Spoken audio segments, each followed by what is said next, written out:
దేవుని పరిశుద్ధ నామమునకు స్తుతులు స్తోత్రాలు వందనాలు చెల్లిస్తున్నాను. మీ అందరికీ నా వందనాలు. Welcome to Esther channel. మీరు మరొక వీడియో ద్వారా మిమ్మల్ని కలుసుకోవడానికి దేవుడు ఇచ్చిన కృపను బట్టి దేవునికి వందనాలు చెల్లిస్తున్నాను. మీ అందరూ బాగున్నారా?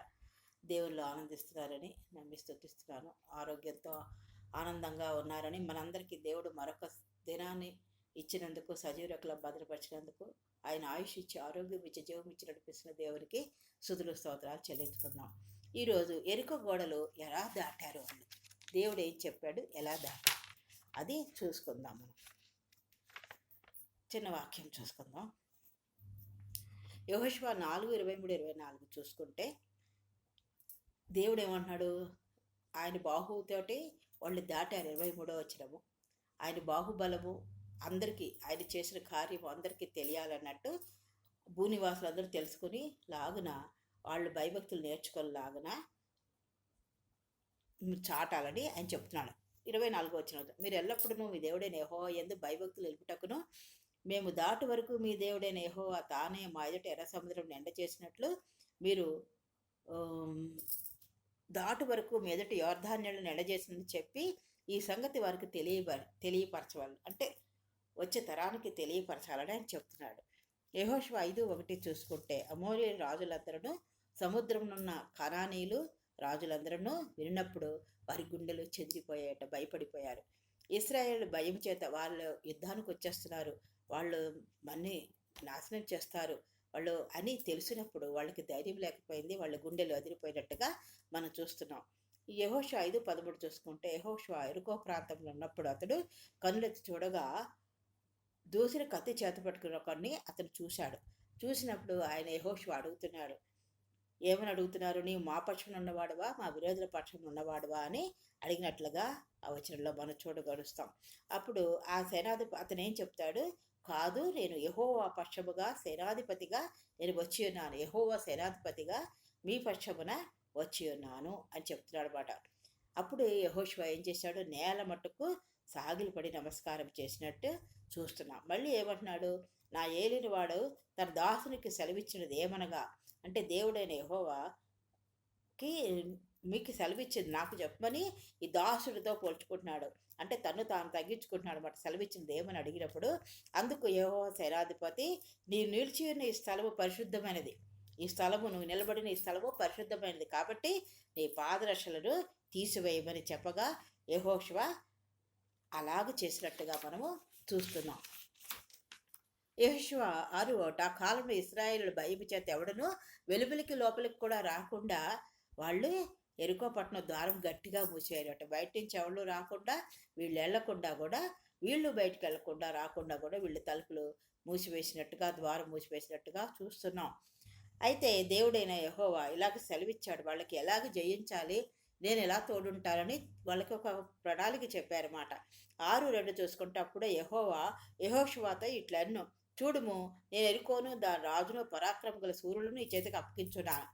యెరికోను దాని రాజులు పరాక్రమం గల శూరులను నీ చేతికి అప్పగించున్నాను. మీరందరూ యుద్ధ సన్నిధులై పట్టణంను ఆవరించి ఒక మారు దాని చుట్టూ తిరగవాలని చెప్తున్నారు. ఫస్ట్ది ఏంటంటే 6 దినములు అలాగూ చేయాలి, అంటే దాని చుట్టూ తిరగాలన్నమాట.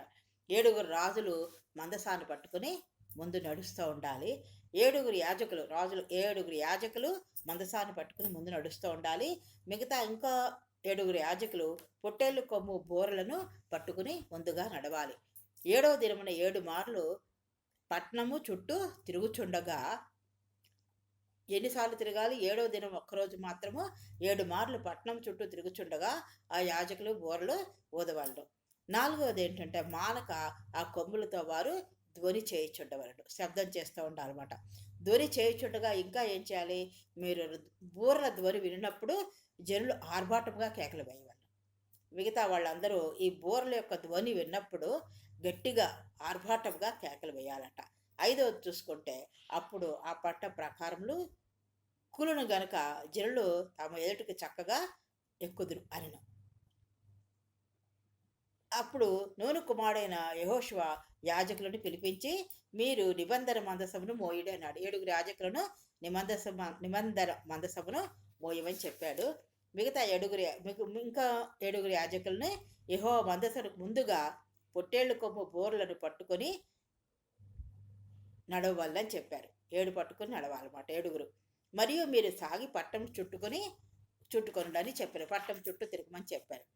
యోధులు, మూడవది, యోధులు మందసమునికి ముందుగా నడవాలని ప్రజలతో చెప్పారు. మందసానికి ముందుగా యోధులు నడవాలి. వారు ఆ ప్రకారం చేసిరి. 7వ దినమున 6:15 వచనం చూసుకుంటే, ఆ 7వ దినమున ఏం జరిగింది? వారు ఉదయం చీకటితో లేచి 7 మార్లు ఆ ప్రకారముగానే, ఎలాగ యెహోవా దేవుడు సెలవిచ్చాడో ఆ ప్రకారంగానే పట్టణం చుట్టూ తిరిగిరి. ఆ దినమున మాత్రమే వాళ్ళు 7 మార్లు పట్టణం చుట్టూ తిరిగినట్టుగా మనం చూస్తాం. 7వ మారు యాజకులు బూరలు ఊదగా యెహోషువ జనులకు ఇలాగ ఆజ్ఞాపించారన్నమాట. ఏమని ఆజ్ఞాపించారు? కేకలు వేయడి, యెహోవా ఈ పట్టణమును మీకు అప్పగించుచున్నాడు. ఈ పట్టణము, దీనిలో ఉన్న యావత్తును దేవుని వల్ల శపించబడను. ఈ పట్టణంలో ఉన్న యావత్తు దేవుని చేత శపించబడను. రాహాబు అనే వేశ్య మనము పంపిన దూతలను దాచిపెట్టిన గనుక ఆమెయు ఆ ఇంటి ఉన్న వారందరూ, ఆ కుటుంబం అంతా రక్షింపబడుతుంది. అంటే ఆ కుటుంబాన్ని ఏమి చేయొద్దు. ఆమెయు ఆ ఇంటున్న వారందరూ మాత్రమే బ్రతుకుతురు. శపింపబడిన దానిలో కొంచెమైనా మీరు ఏది తీసుకోవద్దు అని చెప్పారన్నమాట. తీసుకుంటే మీరు శాపగ్రస్తులై ఇశ్రాయేలు పాళెమునకు శాపం తెప్పించి దానికి బాధ కలుగు చేదురు అని చెప్పాడన్నమాట. 6:20 చూసుకుంటే, యాజకులు బూరల ఊదగా ప్రజలు కేకలు వేసిరి. ఆ బూరల ధ్వని వినినప్పుడు ప్రజలు ఆర్భాటంగా కేకలు వేయగా ఆ ప్రాకారము కూలిపోయింది. ప్రజలందరూ తమ ఎదుటికి చక్కగా పట్టణం ప్రాకారం ఎక్కి పట్టణమును పట్టుకొనిరి. వారి పురుషులనేమి, స్త్రీలనేమి, పశువులనేమి, గొర్రెలనేమి, గాడిదలనేమి అన్నిటినీ కూడా నాశనం చేసినట్టుగా, సమస్తమును కత్తివాత చేత సంహరించినట్టుగా మనము చూడగలుగుతాం. రాహాబను, ఆమె కుటుంబము, ఆమె బంధువులు, ఆమె కుటుంబం అంతా వెలుపల తీసుకొని ఆమెని వాళ్ళు సేవ్ చేశారన్నమాట. మిగతా అదంతా ఆమెను వెలుపల తీసుకుని వచ్చినాయి. అప్పుడు వారు ఆ పట్టణము దానిలోని సమస్తమును అగ్ని చేత కాల్చివేసరు. రాహాబు, ఆమె కుటుంబం మాత్రమే వెలుపలికి తీసుకుని వచ్చారు. ఇశ్రాయేల్ ప్రజల మధ్య ఉండేలాగా వాళ్ళని తీసుకుని వచ్చారు. అప్పుడు వారు ఆ పట్టణంను దానిలోని సమస్తమును అగ్ని చేత కాల్చివేశారు. వెండిని, బంగారము, ఇత్తడి పాత్రలను మాత్రము యెహోవా మందిర ధనాగారంలో ఉంచిరి. ఈ వెండి, బంగారు, ఇత్తడి పాత్రలను దేవుని మందిరంలో ధనాగారంలో ఉంచిరి. 6:20 చూసుకుంటే, ఆ కాలమున యెహోషువ జనుల చేత శబ్దం చేయించాడు. ఏమని శబ్దం చేయించాడు? ఇలాగ, ఎవడు యెరికో పట్టణం కట్టించ పూనుకున్నో వాడు యెహోవా దృష్టికి శాపగ్రస్తుడు. వాడు దాని పునాది వేయగా దాని జ్యేష్ఠ కుమారుడు చచ్చును. దాని తలుపులను నిలవబెట్టగా దాని కనిష్ట కుమారుడు చచ్చును.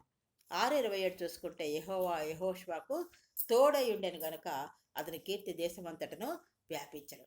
దీని ద్వారా మనం ఏం తెలుసుకుంటాం? దేవుడు యెహోషువకు తోడై ఉన్నాడు కాబట్టి, దేవుడు చెప్పినట్టుగా యెహోషువ చేశాడు కాబట్టి ఆ యెరికో పట్టణాన్ని నాశనం చేయగలిగారని మనం చూసుకుంటున్నాం. మరి కొత్త నిబంధనలో కూడా 7 అన్న దానికి చాలా ప్రాముఖ్యం ఉంది. దేవుని గురించి ముందుగానే ప్రవచనాలు పాత నిబంధనలో ప్రవచింపబడ్డాయి.